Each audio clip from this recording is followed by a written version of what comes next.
Well, all right, you guys. This is Sunday. It's July. Next week is the 20s, so I don't know what today is, but it's the day of the Major League Baseball minor league draft. I am going to say it right up front because if I don't, I'll forget. Don't do anything I say. Don't take this as advice. It's everything I say is my opinion. I try to back it up with my experience and research and facts, but it's to the best of my knowledge and the best of my understanding, and it's not financial advice. Okay, gentlemen and ladies and gentlemen, we had a bad week. In fact, it's been a bad probably 30, 40 days. I don't know when this downturn started. But there's a lot of silver lining, and it's almost over. I was wrong in my wild ass guess, that July 11th, 7/11 would be the kickoff date. But this video, I make no promises, will be short. However, I'm going to make a couple of observations right at the beginning, and then I'm going to give you my top 6 reasons why I think this squeeze is imminent and could go off at any time. It's a powder keg. And then you can turn off the video. I had a girlfriend, really I did. She was from the UK, but she was here in TC. And she worked at Time Life Video. She called it Time Life Video. Anyway, it's really hot here, muggy. So the first point I want to make to you is we really took some blows over the last few weeks, and unique in any kind of economic model, the marketplace for securities when money's involved, I think shows that perhaps standard economics doesn't quite have a predictive tool to say what people's actions are going to be. I'm going to say 5 or 6 weeks ago, the stock was $1.70. If I'm wrong, sorry. And there was all sorts of enthusiasm in buying. And at that time, I think there was a large buyer who could have acted a little bit more as a professional trader. And none of us are professionals. I'm not being insulting at all. But the Kramers count, and their minions count on us not quite knowing how to trade. And my point is, if someone had come in with, I'm going to make it up, 1 million shares on the offer, let's say the offer was $1.72 at that time, just put up 1 million shares at the offer, they probably only would have been filled for 1,000 to 5,000 shares, but then they become the bid. Just sit there. The Kramers don't have, and all those crappy market makers don't have any more room there's no room between. They can't play around. They can't get their finger in. They can't get a razor blade in. They can't get swap trades below that $1.72. And they don't know that it's 1 million shares, or they might. They don't know how much more is behind it. And all of a sudden, the game's a different game. I'll try to explain later. Part of this situation we're in, it gives all of us a chance. Again, this is not advice. And maybe a big buyer like the Duke or the Duck of the South, or the Duck of Death, the Duck of the North. There's some buyers out there, and they could come in now and do what I just described at 62 cents. Buy more shares, and the Kramers and their cohort do not want to buy real shares. They just do not have the money. They do not want to buy real shares. Okay, so I've already warned you, this presentation is on a hot Sunday afternoon. It's not going to be short, so I will try to give you these couple of points and my list, and then you can tune out if you're pressed for time. I'm of a certain age with many of you that when I was a kid, I remember watching on black and white TV late at night. I got permission to stay up. The Rumble in the Jungle, and that's where we are right now. George Foreman was just undefeated, indomitable terror. He never lost. I don't believe he had lost a single fight, and he had one weapon, which was this just massive, powerful punch, and he had his visage, and he also had his record of success. He had knocked out Ken Norton in 2 rounds. Ken Norton had a massive punch, and he had knocked out Joe Frazier in 2 rounds. And so this is very similar in my mind to the Kramers. The Kramers have impressed everyone for their years of dollying up their criminality and their cheating. And I don't know which is worse, being a criminal or cheating. One's a moral issue and a crime, and the other's just a moral issue. And if you're a person trying to live a life of a certain standard, morality plays as well. So anyway, the Kramers have one system, and it's that punch, just like George Foreman. Pow! They sucker in. They sucker in, reel in their company. They've probably already been selling the shares of the company into oblivion, and the company is just gasping for capital. And I'll tell you in a second, but the markets are all rigged against these small companies. I don't know why. Just like I don't know why anyone would be a cop right now. I don't know why anyone would join the military right now. I do not know why anyone would be a public over-the-counter company right now. It's rigged against you. So, which by the way is the model that GTI offers to companies. It's the incubating hotel that much bigger, sometimes hedge funds do it, but it's a good business model. Anyway, the Kramers' punch has been to reel these guys in, get them to expose their chin, and then they give them a roundhouse, which is sign here, smiles, all smiles, we're your friends, no one else on Wall Street's helping you. It's the beginning of a great new partnership, of friendship. We're going to be there in the future for you. But then the Kramers start selling, and that's that uppercut, that's that punch, and it knocks out company after company after company after company.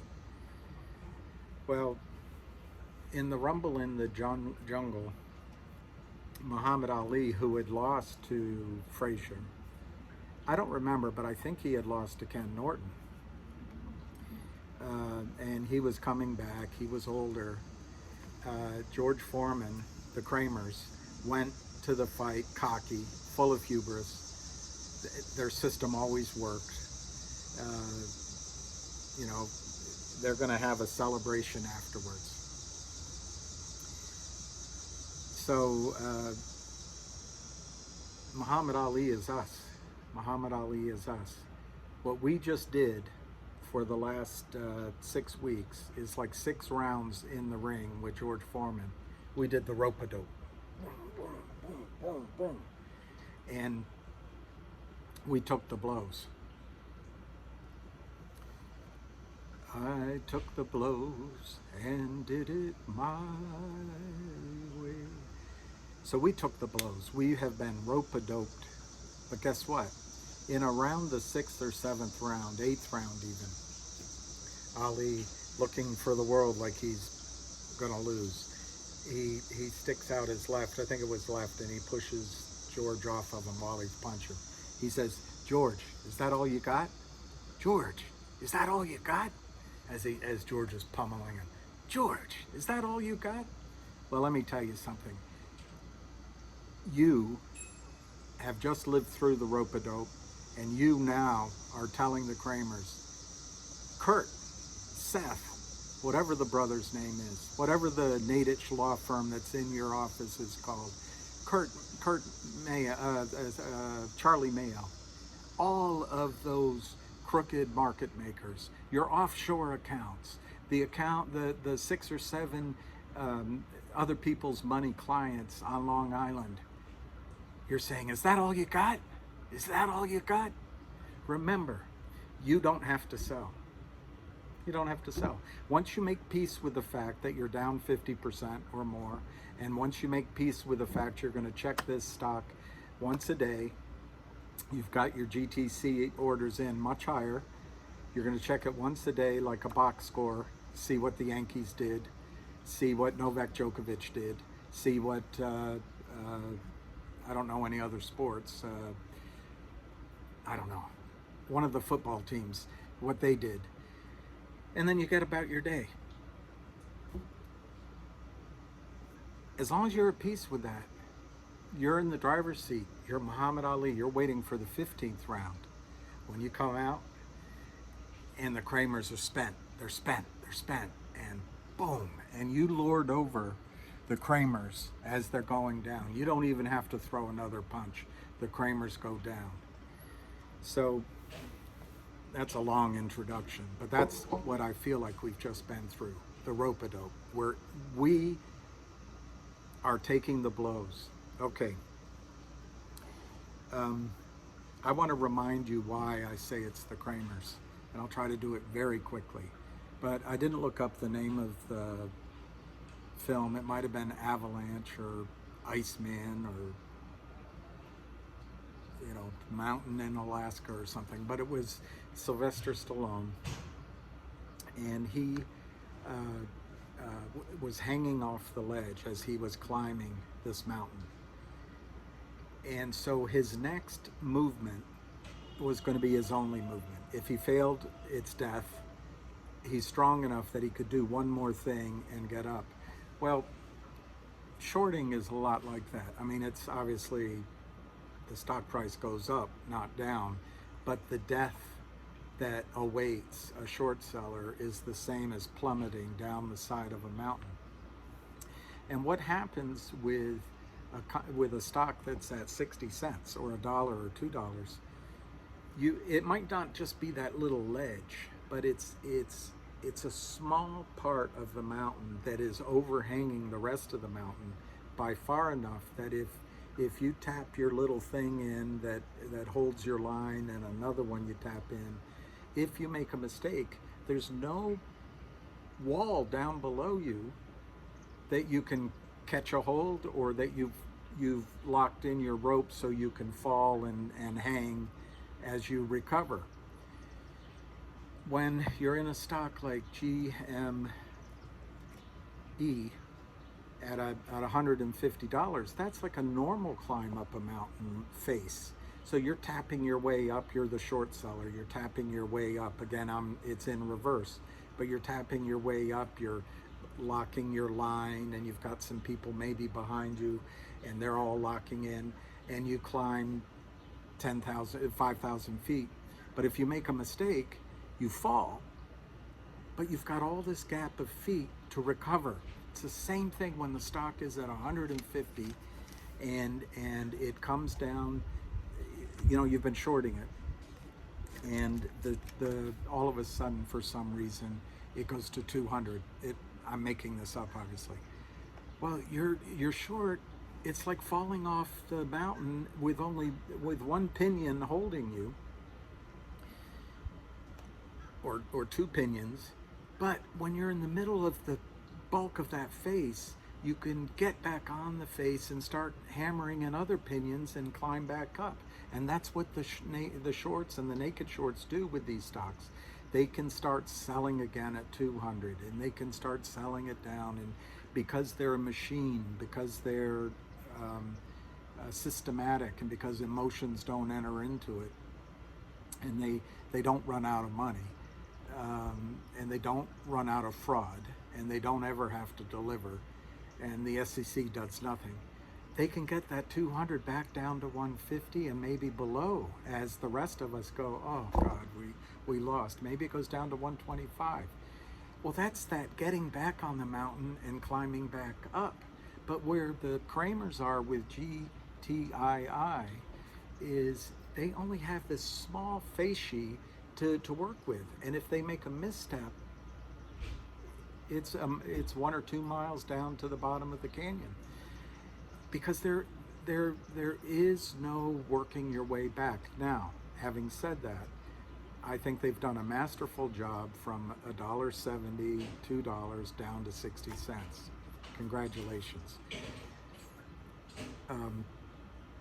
I think they did that to, let me just finish the point though that I just made. At 60 cents, at $1, at $1.50, there's no room for the Kramers to maneuver. It has to be exact, or they have to know that they have a bunch of criminals out there taking their orders and manipulating the price in the market making. They have to have a rigged playing field. But this is maximum risk, and this is keeping the Kramers up at night. So I want to tell you why I think the Kramers are driving this down right now. Well, first I wanted to tell you that's why I think it's the Kramers. If a new person came into this place and started shorting, it's an insane trade. There's reportedly somewhere between 75 and 150 million shares short, and it's at 60 cents. You're hanging off that cliff like Sylvester Stallone. There's a lot to win because on top of that cliff is the beautiful girl. But you got to be exactly right. There's plenty of other trades where you have the whole side of the mountain to work with. And there's beautiful girls over there too. So I believe that the only person that benefits from these actions, this shorting, is the person who issued the convertible note, the toxic death spiral convertible note, as per past patterns. But in the past, the punch was that they could convert all these shares they created out of thin airs into shares that the company issued under the auspices of these various different notes. And remember, they write in the note that the client agrees that the Kramers aren't breaking the law, as if that's, nominis patria, that's absolution. It's, I don't think that'll hold up in court. So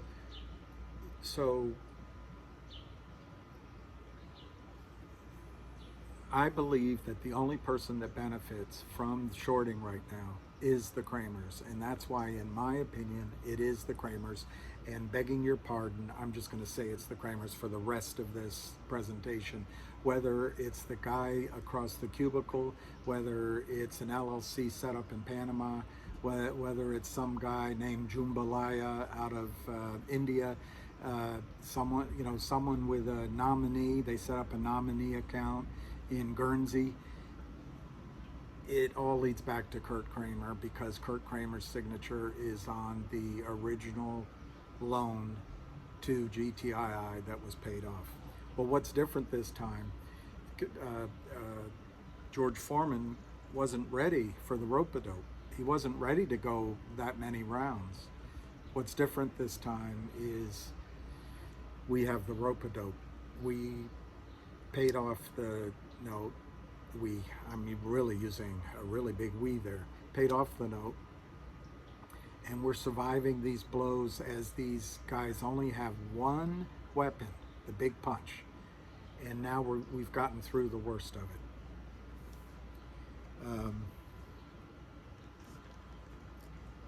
Okay, so now I'm going to give you my 5 or 6 reasons why I think this thing is almost over. I do want to make clear one thing, though, before I get into that. What you just witnessed is theft in broad daylight, and these guys are so desperate that they went ahead with it, even though a forensic accounting or a forensic oversight or even a lawyer that went to Harvard could figure it out.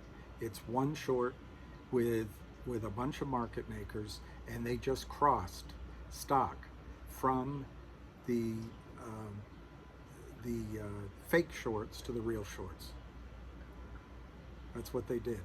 They had to cover the real short with more fake shorts, and in the process they've already, I think, covered 500,000 shares, which, you know, that ruins one of my triggers. So I was wrong on that.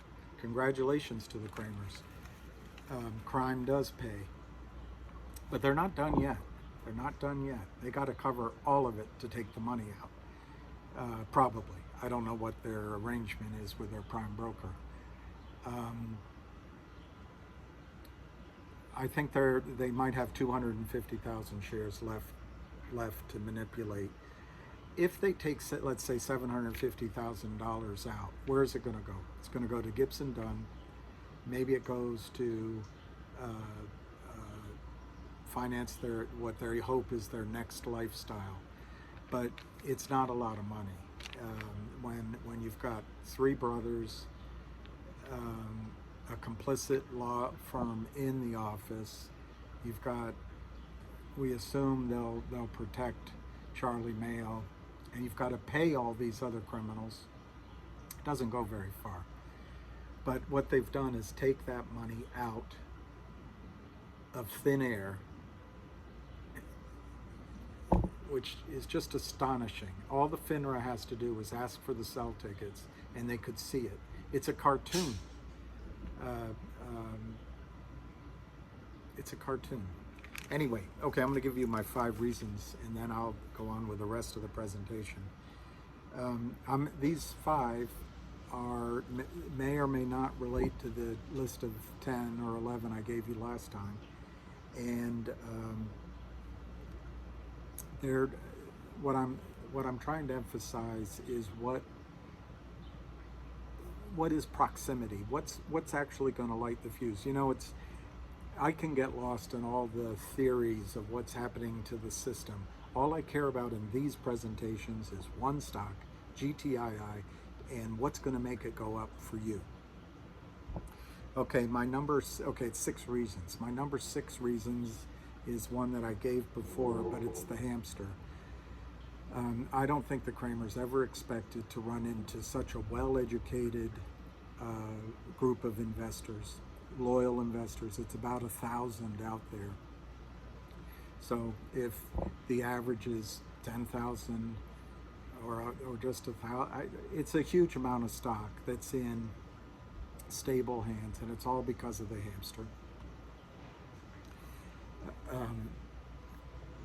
Hamster also every day at 3:40 gives a call, and you can find the number on Twitter, and it walks you through everything. He's not going to quit. He's doing these trucks. He's talking to reporters. He's talking to the feds, and he's just not going to quit.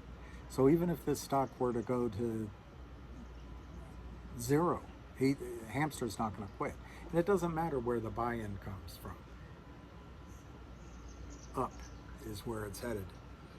Okay, number 5, I think the Kramers, who have never had dirty fingernails, they've never painted a house to get through school, they've never worked as a dishwasher in the school cafeteria, they've never as far as I know anyway. I guess I'm making some assumptions, but they've never had to mix concrete and work construction during the hot summers to make their way through. They don't want to go to jail, and there's one way they can avoid jail, is avoid discovery. Avoid discovery. And what that means to me is they are going to settle. They're going to settle, so there is no discovery. And they're going to agree with the SEC or FINRA that they're not acknowledging that they broke the law, but we are going to pay this fee. And the SEC are pusillanimous. They're milquetoast. The SEC is milquetoast. They get these tiny settlements, pat themselves on the back, and move on to the next one. But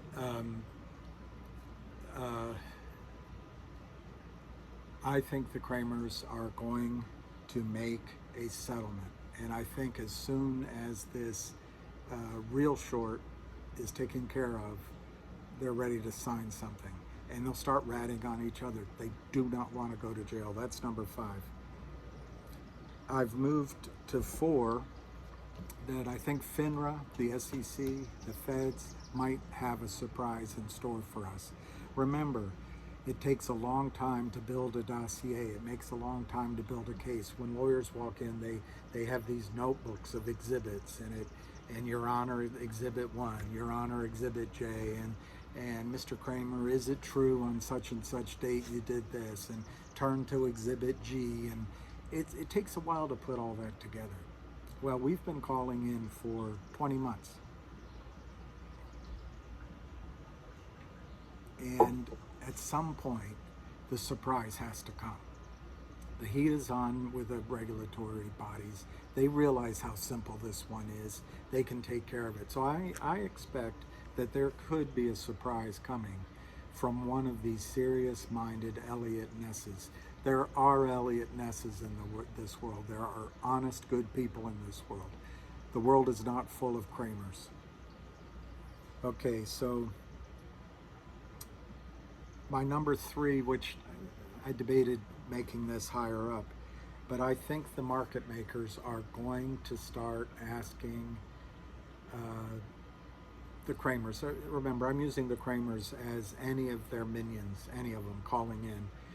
The Kramers put in an order to sell shares and lie about it. They say it's a long order, but it's short. They sell long wrong, or they say that, oh yeah, we located the shares. There are no shares available to locate. There are none. I mean, now maybe there's a little bit to borrow, a tiny bit, but there are no shares from GTII in any arrangement at all that the Kramers have access to sell, to arbitrage against. So I think the market makers are going to start asking for real shares to sell, and otherwise they're not going to take the order. Why? I think FINRA's going to, or SEC is going to ask to see the sell tickets. They're actually going to start looking. Secondly, I think the prime brokers have a shitload to lose here. And the prime brokers are going to, because the prime broker and the executing broker, sometimes the same one, isn't that a conflict of interest? They have the responsibility, and they have a lot more to lose than the Kramers. So that's my number 3, is that I think there's going to be a regulatory surprise in our favor. My number 2 is I think the fundamentals are going to surprise. For a long time, we've been expecting earnings from the eye care and from the art, Cavalier, that organization. There's the Gold Project from Dubai. There's this mine in Chile that is still out there. It could come in at any time. Who knows? It wasn't taken off the table. The boo birds out there say, hey, you made this filing. Well, the company has to be honest. It's taking longer than they expected. But what if that comes through? I mean, that is a truly company-changing event. But there's this 1-800-Lawyers, and I think that's imminent. I think there's enough time that has gone by that each of the lawyers are impressed with each other. Wow, Bob, you saw that the should be changed to when? That's great. And Susan, what a catch. That comma should be a semicolon. Brilliant. I think they're done with all that. And so I think I have no knowledge, but I think the 1-800-Lawyers could happen at any time. And that's the kind of fundamental that in a thinly traded stock could change things and could get you to start buying again. It's the weirdest thing. When the stock's down, you're not buying. When it's up, you are buying. Normal is normal. It's just perfectly normal. Okay, my number one reason, drum roll.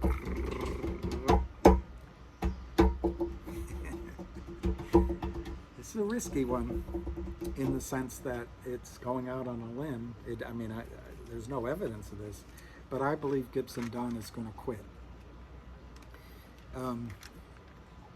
I was wrong on one of my other videos. I used the comment, fruit of a poison tree. That refers to evidence, but the concept is the same. Particularly with anti-money laundering laws and with other criminal laws, racketeering. Gibson Dunn is a huge firm, and they got a lot of money, a lot of partners, a lot of money on the line. All another lawyer has to say to the lawyer that's representing the Kramers, did you know, or should you have known, that the money the Kramers were paying you came from criminal fraud? And I've looked a little bit. I'm not a lawyer, and I got bored with it. But you can go through all sorts of different decisions. But one of them that was interesting to me, there was a ruling, and forgive me for not having the exact case, but I read it. I read the summary, the one paragraph summary. And it said that one court in one situation found, and I think it was more specific to money laundering, but I think it can be, the concept can be expanded. And how do we know this isn't money laundering? But it can be expanded to this RICO situation. If the amount of money the law firm is paid is more than $10,000, they should have known where the money was coming from. I think you can Google Gibson Dunn. You can Google the name of the lawyer that's representing the Kramers. I think it's been posted on Twitter. But if that lawyer, Michael something, if he needs help doing his own due diligence and making sure he knows what he should have known, we could all send him an email saying, do you know where your paycheck's coming from? Do you know where your money's coming from? We just witnessed in the markets daylight theft of $500,000, $600,000, maybe $700,000. Your money is coming from violation of securities laws and other laws, RICO, you name it. I think Gibson Dunn's going to quit. All right, so you can stop right there. Maybe I should stop right there and make this a shorter.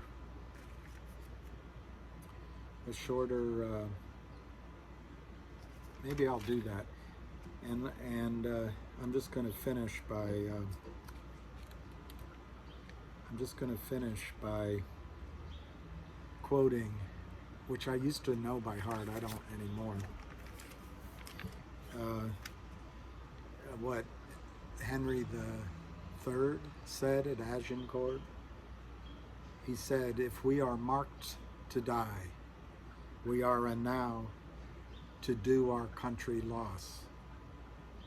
And if to live, the fewer men, the greater the share of honor. So hang in there. I think we've gotten a long way. I hope we're all staying in. But if our group has gotten smaller, we'll have our day. We'll have our honor. So I'm going to quit it there. I had several other things to say, so maybe I'll do another video after that. I think we're coming to the end of our run, and the noose is tightening on the Kramers, not on you. The Kramers can't sleep at night. You should be sleeping at night. And the whole mood out there is changing. The investors are calling for someone's neck. And the easiest one out there to grab is the Kramers. Okay, so peace, love, and happiness, and cheers.